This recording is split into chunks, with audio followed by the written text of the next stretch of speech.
Hi everybody, this is a Frugal Saver. Welcome back to my channel, and this week we are going to talk about Stock Market 101 and in particular, understanding what kind of investor you are. At the start I kept investing in high risk stocks because I was early in my 20s and I like taking risks. I even invested in companies that liquidated. Although I lost only a few $1,000s, but at that point in my life, a few $1,000s was a lot of money. It was then that I found this book lying on my parents' bookshelf. I started reading it to understand the approaches I should take to mitigate losses. Since then, I've read numerous books on the stock market, and today I'm happy to say I'm in a much better place than I was a decade ago because I am better informed. Although this book is from the 90s, there are a few things that are outdated, but I think the backbone and the foundation of this book is still very relevant. So I'll be taking excerpts from this book. I will also add my own anecdote with a more modern twist. First things first, I need to read out the disclaimer that I'm not a financial advisor, so I highly recommend you talk to someone who is to give you further guidance. So without further ado, let's jump straight into it. Today I'll be talking about factors to consider when investing in the stock market, your financial goals at the end of the day, and the risk categories that the investment falls into. Some of the factors that you should consider when you're investing is age, income, your disposable income, and disposable time. For example, with age, if you lose a lot of money when you're younger, you have a whole lifetime to recover this loss compared to someone who has retired and decided to invest their whole retirement fund into stock market. And if they lose that money, chances are they will be having a very bad retirement. Because of this age factor, younger investors can afford to look at stocks that are higher risk. If you are someone who's between 35 to 55, you may be looking for a long-term security and capital gains saving with a short-term growth. And for the retiree, you should only consider investing if you have surplus fund and you want to look at stocks that are incoming producing, i.e. with dividends or growth shares. And I would not be investing in speculative shares, although the book says you should if you are in this age bracket. Income stream is important. $10,000 for someone who is on a $45,000 income weighs more than someone who is on a, say, $150,000 salary. You need to ask, can you afford to lose $10,000 before investing into the stock market? Will this impact my life? Will I find it difficult to pay the bills if I lose $10,000? The recent government's concession on withdrawing money from super, for example, saw a lot of people taking their money out and investing that into shares. My personal opinion is that this is a very bad move because your super is managed by a group of experts who have studied the market for years. There is a collective experience there that you can't emulate. By taking that money out, especially for a beginner in a market that is currently very speculative, is a very risky move.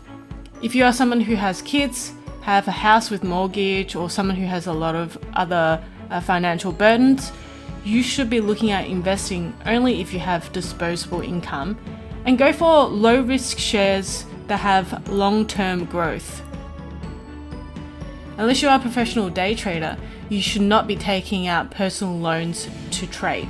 Another factor to consider is disposable time. Whether you are a person that has a lot of time to do research or you want a secure set and forget portfolio. I personally have a lot more time now, so I do a lot of reading on company profiles and the finances behind this company, then weigh out my risk accordingly. So do your own research. Try not to get sucked into YouTube videos that tell you what companies to invest in because chances are these people have a vested interest in that company and the opinion is based on the fact that they themselves are investing in this company. So set your opinions of the company based on the facts and information that the company has provided.